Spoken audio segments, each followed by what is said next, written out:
What is up, guys? It's Vezza, and today we're playing some Black Ops 2. I'm going to be talking about the Xbox One, or the X-Bone, as a lot of people are calling it. I don't really think that's a good nickname. It kind of sounds really dumb, but whatever. And the PlayStation 4. I wasn't going to play Domination, but we already did our clan op for the day, which is pretty fast.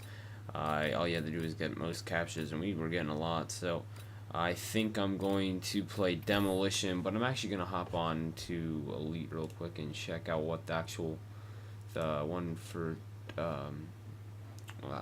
after 1 o'clock will be.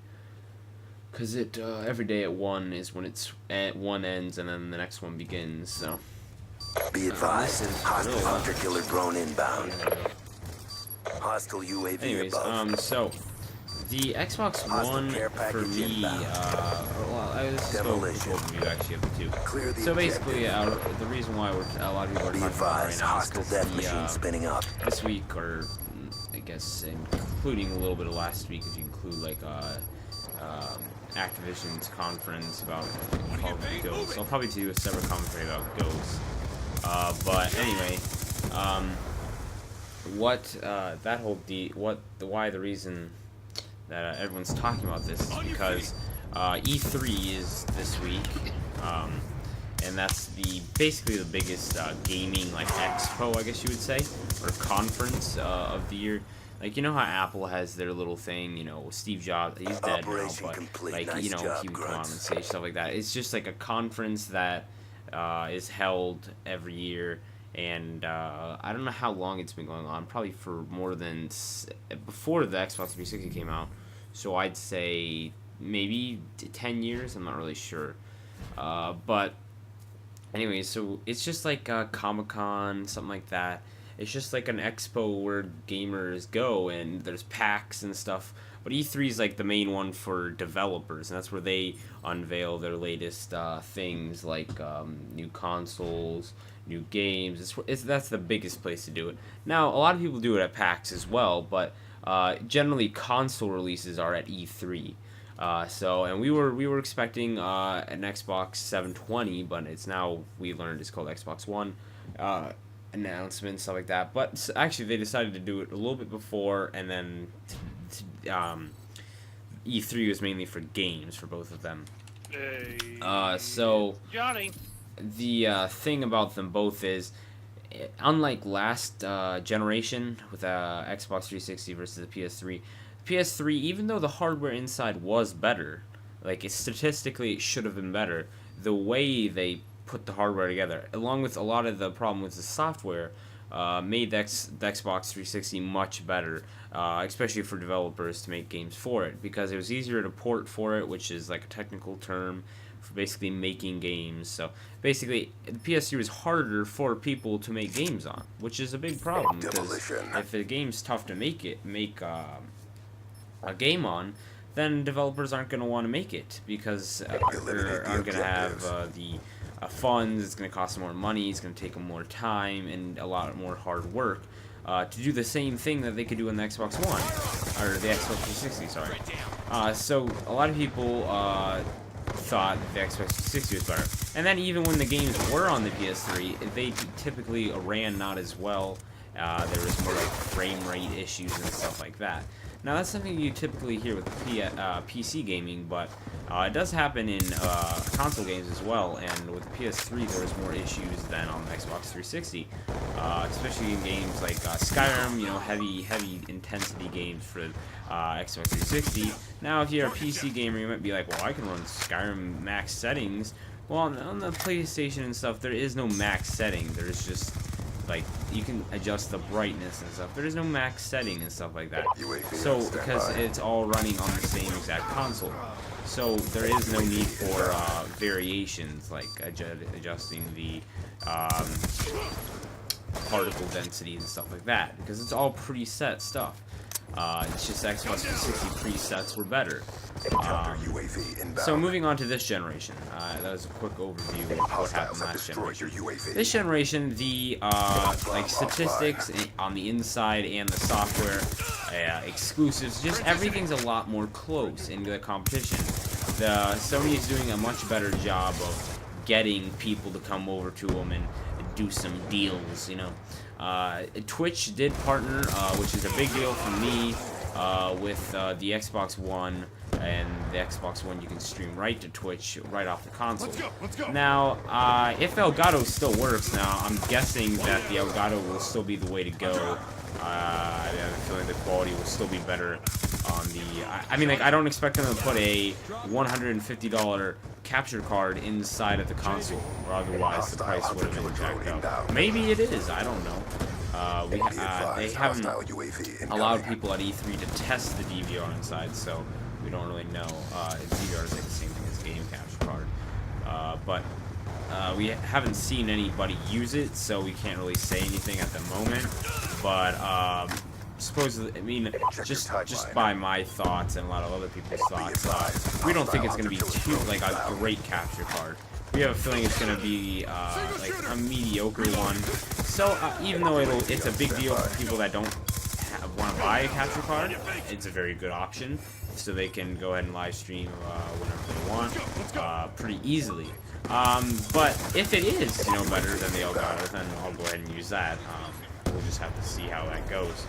But I'm probably gonna die from planning unless this guy helps out. So they both have the DVRs open, so there's no like advantage there. A lot of stuff is even between the two, which makes it harder to decide between the two.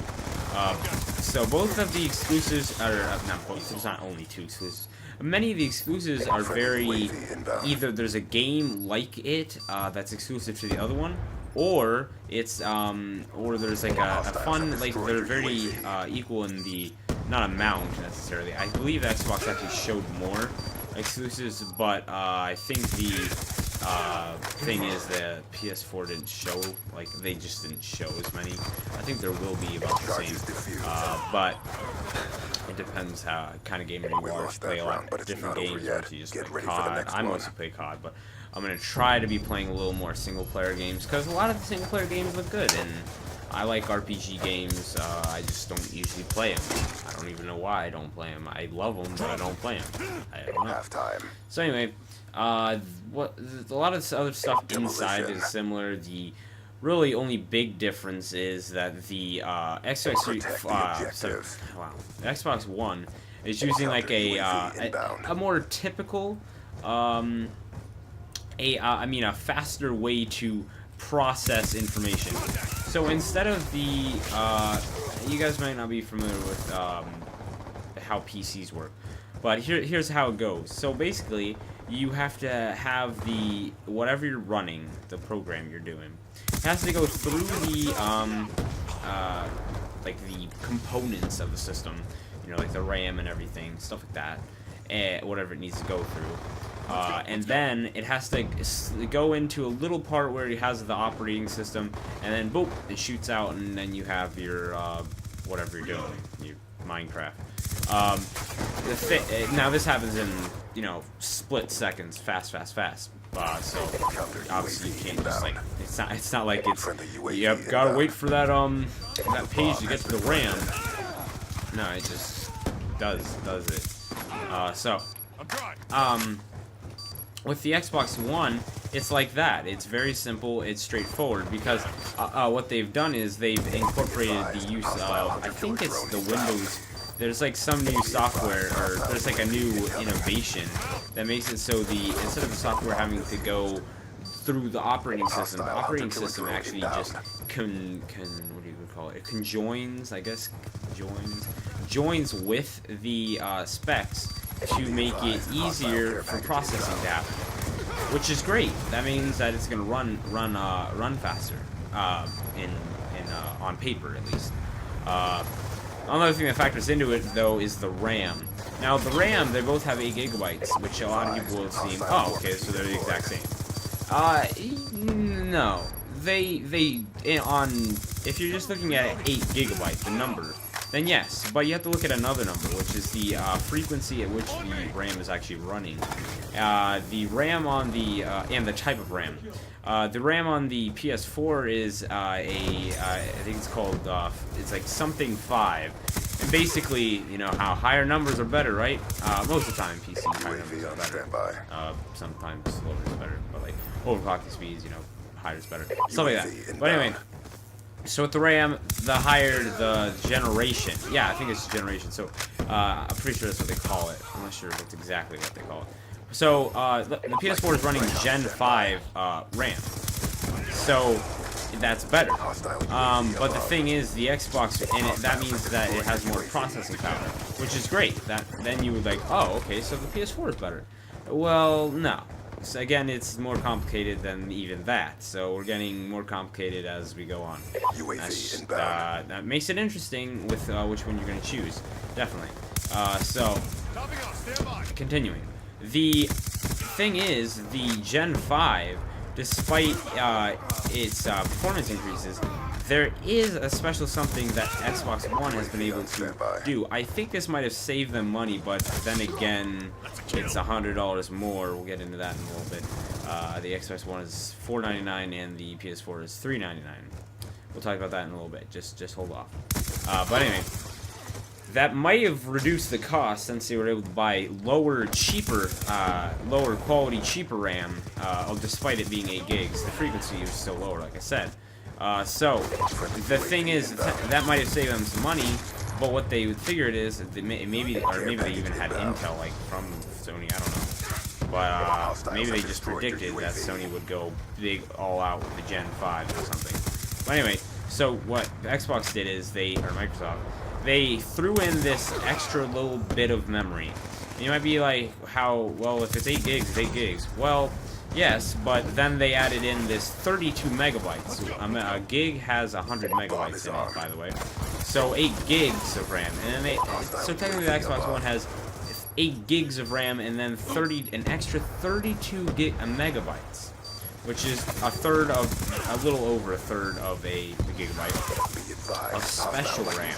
Now this RAM is a lot more powerful for the video card that's in the console, and it basically it's like an awesome RAM.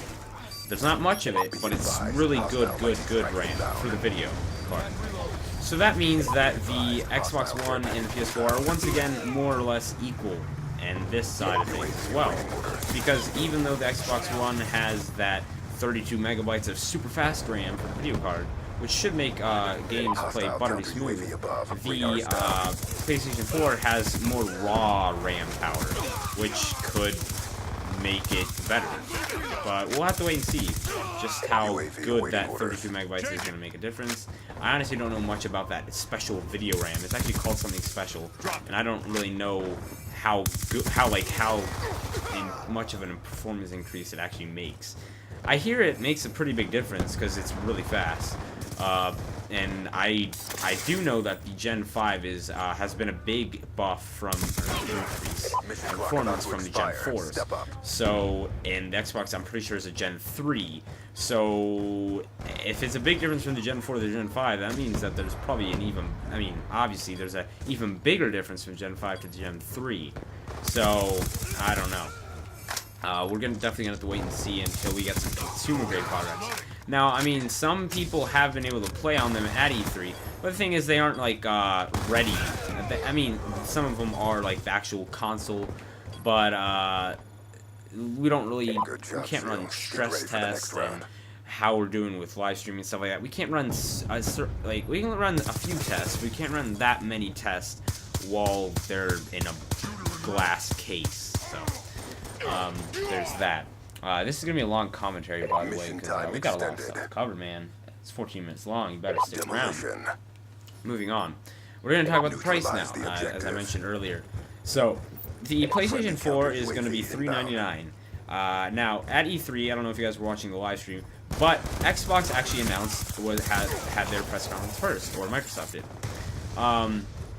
They had their press conference first. I believe it was like 1 o'clock on Sunday or Monday. But anyway, it was 1 o'clock in the afternoon. So it was an early conference. I'm pretty sure it was the earliest conference. Check the schedule. I'm pretty sure it was. I'm a little certain. Let me just Los Reales. Sorry guys, had to fix my mom. What are strawberries? Fraises? I'm pretty sure they're called fraises. In Spanish. Anyways, so Xbox One, you know, they had some good games. I will talk about games in a little bit as well. But they had some good exclusives. It was a good conference. A lot of people at IGN were also agreeing with me that it was a very good conference, and I agree with everything IGN was saying. I was like, yes, it's definitely a very good conference. But the thing was, despite how good the Xbox One conference was, the PS4 conference ended up being, in a way, better.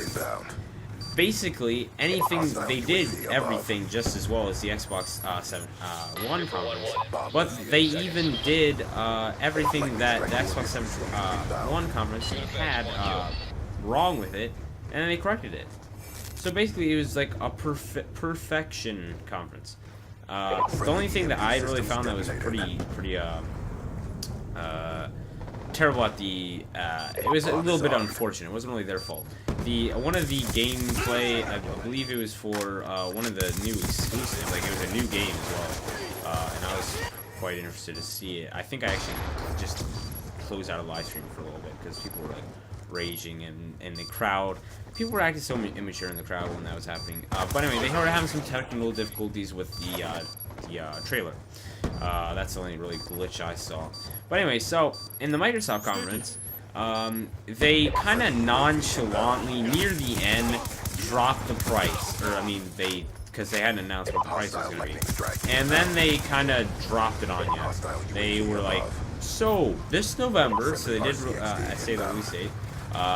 This November, you'll be able to get your hands on the new console, and it's going to be $499. Now, this doesn't seem that bad, honestly. The price didn't seem that bad, because in comparison, the Xbox 360 was the same exact price at launch. So, and the PlayStation 3 was, I believe it was $699, or $599. Either way, it was like 100 or 200 higher than the Xbox 360 release. So a lot of people were excited about that at first, because PS4 conference, or the Sony conference, had not started yet. So a lot of people were like, oh, it's not that bad. That's a pretty good price, you know, it's a solid conference, very good. Looks like the Xbox One is going to be the game, or the console to play on. But then, around 9 o'clock or so, I don't know when the Sony one was. I watched it, but I don't remember what time it was. It was later, much later in the day. Ubisoft and some other people had gone before them. But anyway, so the Sony people came on. At first, it didn't. It looked like Xbox One was just bang. They won. They already had won this generation battle. Like Sony started off doing some things wrong. They were saying stuff about TV, which Microsoft had done before, but they had corrected themselves at E3 by sticking with the games. Meanwhile, the PlayStation 4 basically flip-flopped it, and then they did their we can watch Netflix and stuff like that. But then the conference turned around in a magnificent way. They started saying good things like what is it called? DRM, whatever. No used games, basically. That's not on PS4. You're allowed to use games. Go to GameStop, you know? GameStop, I'm sure, was like, whew, man, I feel good now. I'm sure GameStop was having a nice sigh of relief there. But, or actually, they probably knew already. But anyway, so while GameStop was being all happy dance, Xbox One was kind of going, oh, dang, we don't support used games. So that was like a major selling point right there. Then, just one punch after the other, right in Microsoft's face, I think it was at the beginning, or maybe it was at the very end. It was one of the two, to make it more dramatic. I assume that's what they were doing. They actually they just came out, said, the PS4 is a gaming console, not an entertainment console or system or something. Which is funny because Microsoft, at their thing, it's not a gaming console, it's an entertainment console or something like that. So, so then another punch to the face here. You know, Microsoft's already on their knees. They're like having trouble. They're struggling. They're getting hit. They got DSR hit markered. Sony says, then comes out and says the PS4. I don't actually know if they said the release date. I'm gonna have to look that up. I mean, it's probably gonna be November, December. But they were just like, it's $399 this holiday season. I believe that's what it said. Like, they didn't actually say the date. They just said this holiday season. But anyway, so, boom. Like, a lot of people were going crazy about that. $100 may not seem like a lot to you, but to a lot of younger people, especially like people like me, that, you know, are just getting jobs and don't have a job and get stuff from Christmas as their main source of money and stuff. This is $100 is a big deal. It's a lot of money. For maybe some people that are out of college, you know, lightning strike and awaiting that coordinates. are, you know, maybe actually have a job. That doesn't seem that much, but it is for a lot of people. Gun ready for deployment. So, that resulted in a crazy, like, outcry. Like, people were going nuts, over that $100, which is why I said it makes a big difference. Anything else I missed? Oh, exclusives, right. So, for me, the Xbox One had a little bit of, more like exclusives that I would have been entitled to, or I would have liked. As in, like, if the Xbox One would have came out last year, then I would have definitely bought the Xbox One if I was just going on pure exclusives, because I love FPSs. I always have. Even though I started my first video game was Call of Duty, I did, or actually it was Teenage Ninja Turtles, and then it was Call of Duty, Call of Duty 1 GameCube. But the thing is, I kind of wanted to stay away from, and not stay away. I like playing. I'll play Ghost. I really like what Ghost is going to be doing. But I wanted to get some other games as well because Call of Duty's it's getting a little bit old. I will admit, I'm one of those die-hard Call of Duty players, and I fully support what Infinity Ward's doing. But I mean, I can't play Call of Duty all the time anymore. UAV on standby. It just gets bored too fast for me. Not too fast, but it gets bored fast enough that I want to have another game that I can play with. Even though I probably won't play it that much because I play Call of Duty a lot. I have AC3, and that's a good alternative, but I don't play AC. I probably play it once every month. So yeah, that shows how bored I get with Call of Duty. But I have a feeling that this boredom is going to increase, so we'll see. How Ghost is. But the a lot of the Xbox One things were, or games exclusives were FPSs, which for me would have been great a year ago because I was all in the FPSs. But with the PS4, the games are different varieties. They're all kinds. The Diablo 3 is coming to the PlayStation 4, which is awesome because UAV incoming. I play WoW, World of Warcraft, which is an RPG. If you don't know that. It's pretty much it's the most like grossing, I believe, and also it's the biggest game right now, and has been for like 8 years. So Blizzard will survive. A lot of people are saying Blizzard's like dying out. Blizzard's gonna be around for a while, guys. See, they're making massive amounts. But anyway, Charger set. Blizzard's other games, they have a couple of games actually. StarCraft 2, you may know, and be advised, hostile care package inbound. So Diablo 3, I never actually got. I was gonna get it because if you like pre-order Miss Pandaria, you were gonna get it. I probably should have done that actually. Now I think about it. So anyway, you got Diablo for free, and that was really cool. I probably should have done that. But anyway, I played it like a couple times with my cousin's house. It seemed cool, but it didn't seem like wow, like cool. Like I wouldn't play. I would play WoW way more than I play Diablo. But for it to be on the PS4 would make it amazing, because then I could play with some of my console friends, show them how it's done, because a lot of them don't play PC and don't really know much PC games strictly for the PC. I mean, obviously Call of Duty for the next round. PC and stuff. So a lot of the games on the PS4 are more genres. They're covering more areas there. They're going MMOs. They got FPSs. They also had some adventure games. I wonder if Little Big Planet is coming back, because I really like Little Big Planet. I don't have a PS4. I mean a PS3, and I played it like twice, but it was really cool. I really liked how you could just like create your own levels. We didn't really do that much with the create your own levels, but I'm pretty sure you could. I think I remember like creating my own thing. but we mostly like played the campaign. Is it even called the campaign? Like in that game? I don't know if it's actually called that. But anyway, we played like the mission. Hostiles have destroyed your sentry gun. Dragon 1-1 in from west. Friendly lightning strike inbound. UAV awaiting orders. But anyway, so for me, the PlayStation 4 seemed to have won the battle of the exclusives. If that doesn't really play a big role in your choice here, then it's gonna be a much harder.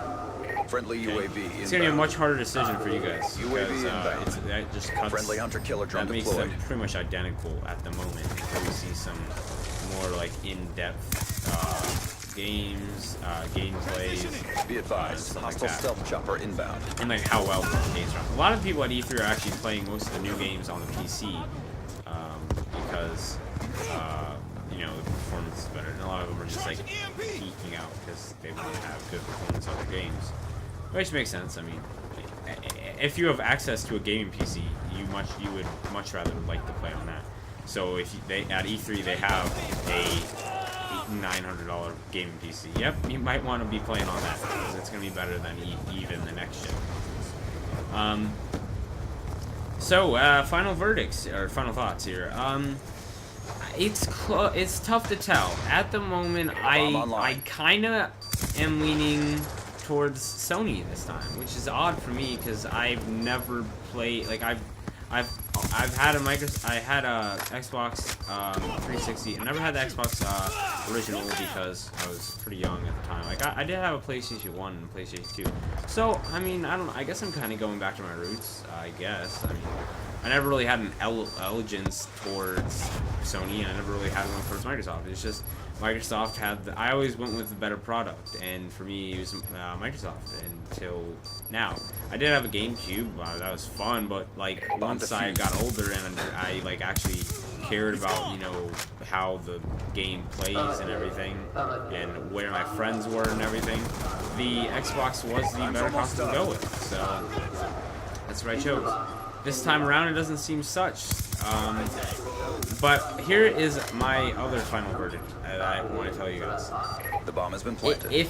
For me, this is a huge part of, or a huge role in whether I want to buy an Xbox 720 or one or Be advised, hostile orbital VSAT and that is that where are my friends going? Hostile lightning strike Me and my inbound. friends right now, most of them are like me. They go wherever the advised, hostile best counter graphics UAV is online. and, COD DLC release and stuff are going. So if we go the good news is it looks like if I go PS4, then most of my friends will come with me and stuff like that. So that should be good. But I would talk to your friends, sit down, have a chat. Do you guys play FPSs all the time? Is that all you play? Then maybe you might want to go with Xbox 720 or 1 because it has more FPSs. It also is going to have the MLG circuit on it, like the competitive players are going to be on Xbox One. Now, a lot of the competitive players right now are saying they're going to buy both, and they probably will buy both. I'm not saying they're lying about that. They probably will buy both. Buy both. A lot of competitive players right now have an Xbox 360 and a PS3.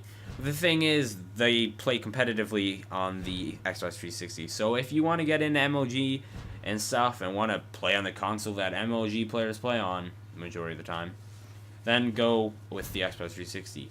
Now, White Boy 7th Street, hey, you know what? He plays Sony stuff. He plays PS3. But that suits him. He's not an MLG player. So it depends on your needs, what you're gonna be doing. Anyways, guys, that's been it. I hope you enjoyed this long commentary about Xbox 720, Xbox One versus the PS4. Talk to your friends, talk to your family. Check your wallet, make sure you got the money, because that could play a big factor if you are like me, and I actually am getting a job, finally. But I don't know which one I'm going to go with yet. We'll see. I'll inform you more when big information comes out about either console. Maybe Nintendo is going to come out with a Wii Me. Anyways, guys, talk to you guys later, and hope you have a good day.